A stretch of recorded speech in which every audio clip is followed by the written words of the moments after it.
He talks too much. Far too much. He says a lot of bad things and deserves a slow beating for it. He was an Olympic champion. Tall, skilled, and confident.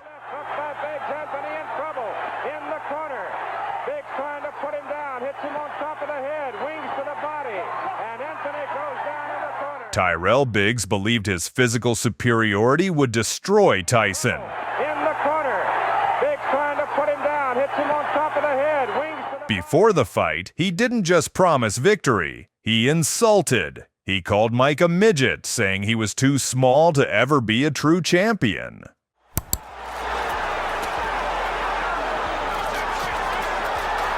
The crowd expected intrigue, but what they were really waiting for was something else.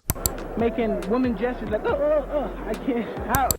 The moment when Iron Mike would turn words into pain.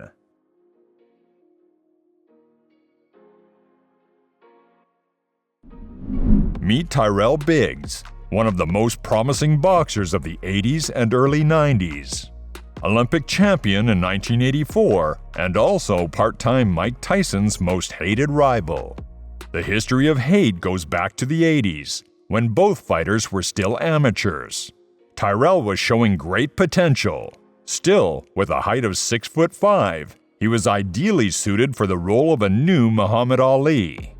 Briggs, like his legendary predecessor, was fast, moved good on his feet, and did not know what it was to be defeated. Mike Tyson at the same time was taking his first steps towards the amateur podium. Despite the fact that in terms of size, the Brooklyn hooligan was not super gifted, due to his phenomenal strength, he managed to overcome opponents taller than him. Legendary Cus D'Amato managed to turn a minus into a plus, making his short height an advantage. But still, not a lot of people believed in the success of the guy. So when the American national team faced a choice of who would represent the United States at the 1984 Olympics, the team chose Biggs, destroying all of Iron's dreams for an Olympic medal. This is where the personal dislike of young Tyson towards Briggs began. But the final nail of hatred was because of Tyrell himself at the same Olympics. The rumored story was that Tyson, before his team went to the tournament, came to visit his national team to wish them good luck. And there was Briggs, who, in response to the wishes of his future counterpart, simply trolled him.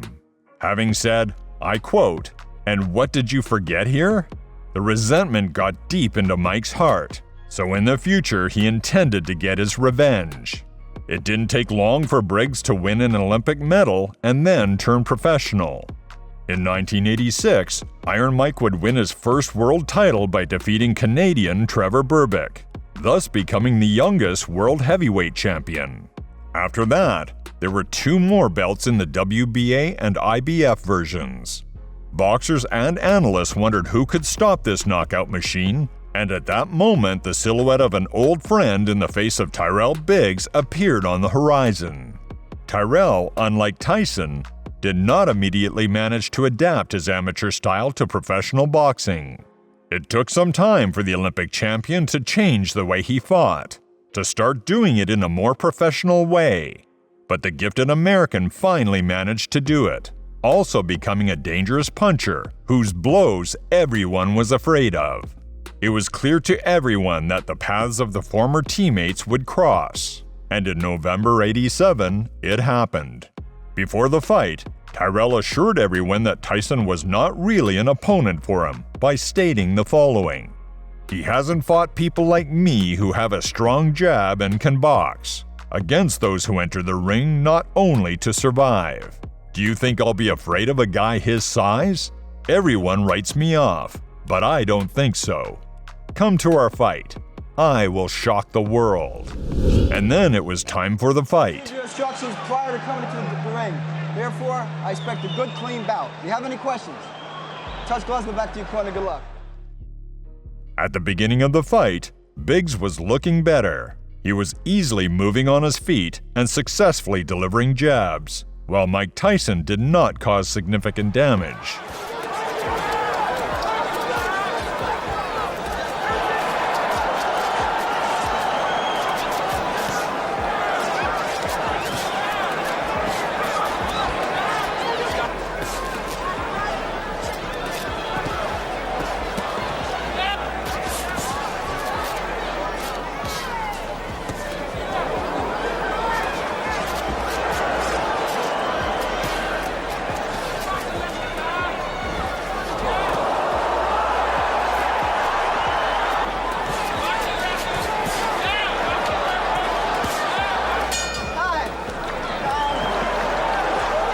Everyone has a plan for the fight until the first missed blow.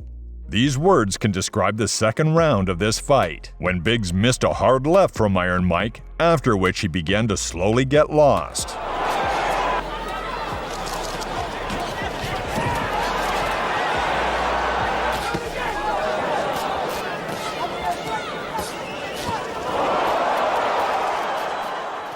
At the end of the fourth round, it became clear to everyone that Tyrell can't be saved.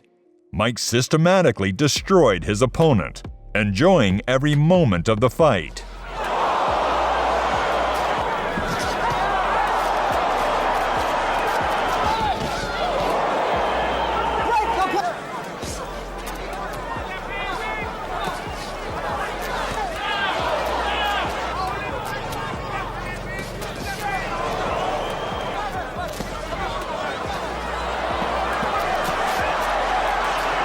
By the middle of the fight, the Olympic champion turned into a whipping boy.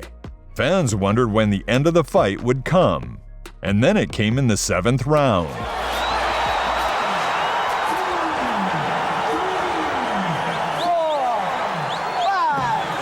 6, 7, 8, 9.